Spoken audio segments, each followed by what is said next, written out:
You open your eyes in Seoul, South Korea. Neon lights everywhere, crowded streets. People rushing past each other like their lives depend on it. Everyone is in a hurry. The whole city operates on a fast-forward button, except you. Why? Because you are a baby. Congratulations.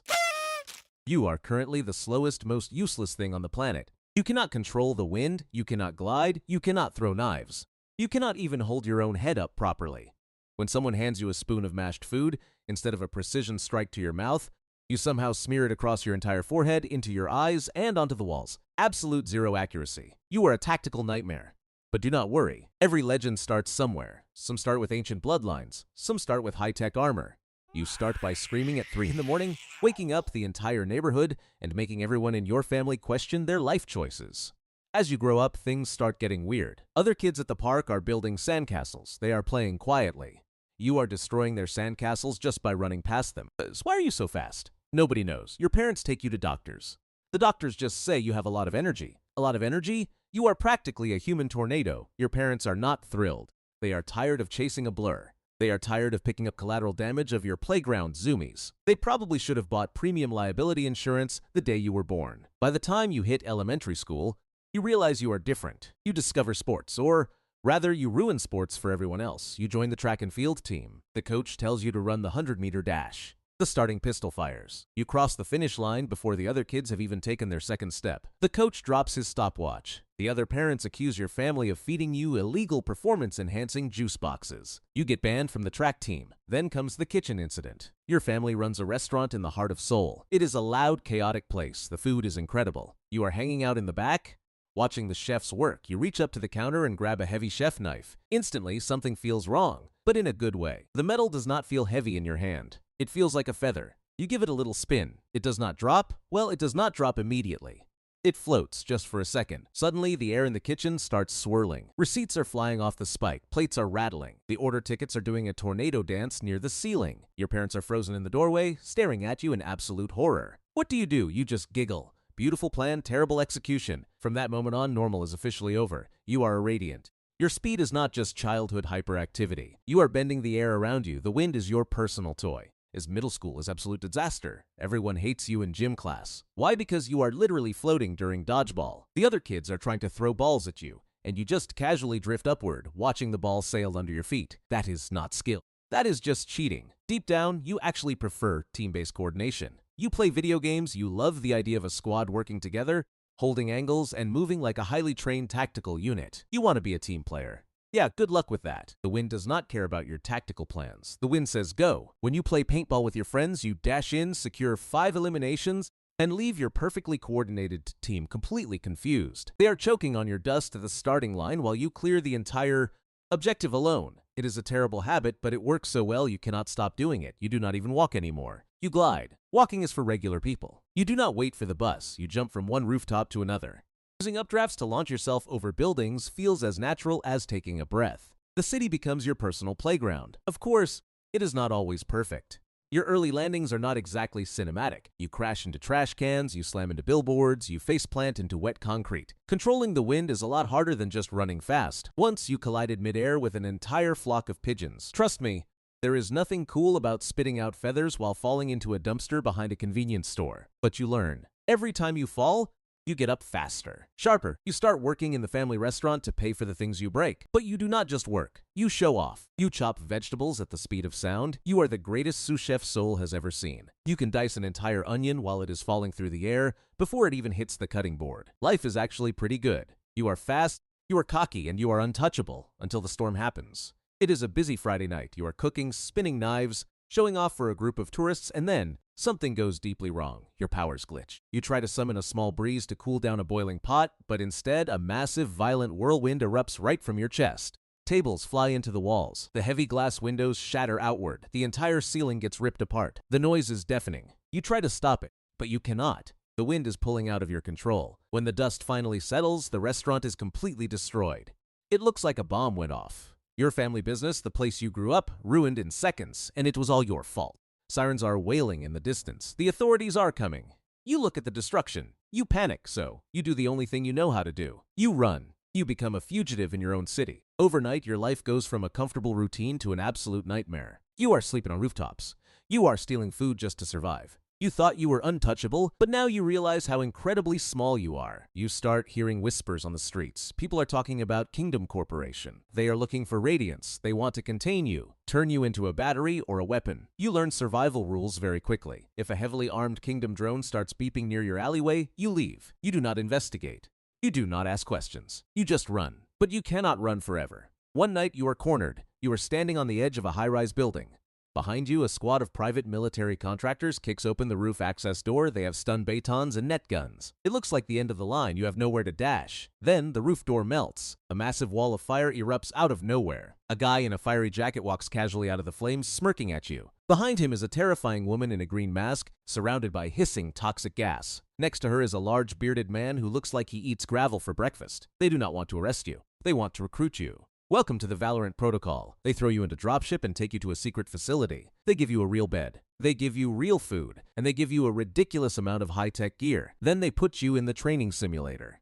They hand you a Vandal assault rifle. You have never held a real gun before in your life. You are a runaway, not a soldier. But as soon as your finger touches the trigger, something clicks deep in your brain. You have this weird built-in proficiency. It is like you spent a past life completely dominating first-person shooters. You inherently know where the enemy holograms are going to be. Your crosshair placement is completely flawless. The military veterans on the team are staring at you through the observation glass, completely baffled. Brimstone is taking notes, Viper is glaring, Phoenix is just shaking his head. You are popping headshots while suspended 10 feet in the air. You are dashing horizontally across the range, dropping 3 targets before your feet even touch the ground. You are a natural. They give you a call sign, Jett. You like the sound of it.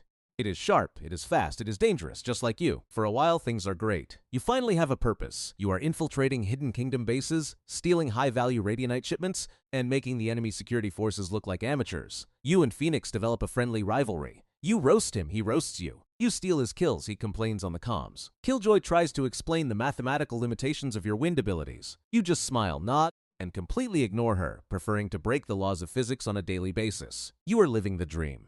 But every good story needs a massive disaster, and yours is waiting in Italy. The mission is supposed to be simple. Go to Venice. Secure a massive radionite spike device. Get in, get the package, get out easy. You drop in, you are feeling confident. Too confident. But when you reach the target site, something is completely wrong. There is someone else there. You freeze. Standing near the radionite spike is a girl. She looks exactly like you. She has the same white hair, she has the same clothes, but her eyes are cold. There is no humor in her face. She looks like a machine. Before you can even process what you are looking at, she arms the spike. The device starts glowing with a terrifying light. You dash forward to stop her. But she turns and hits you with a blast of wind so powerful it knocks you backward through a solid brick wall. By the time you recover, shaking the dust out of your eyes, she is gone.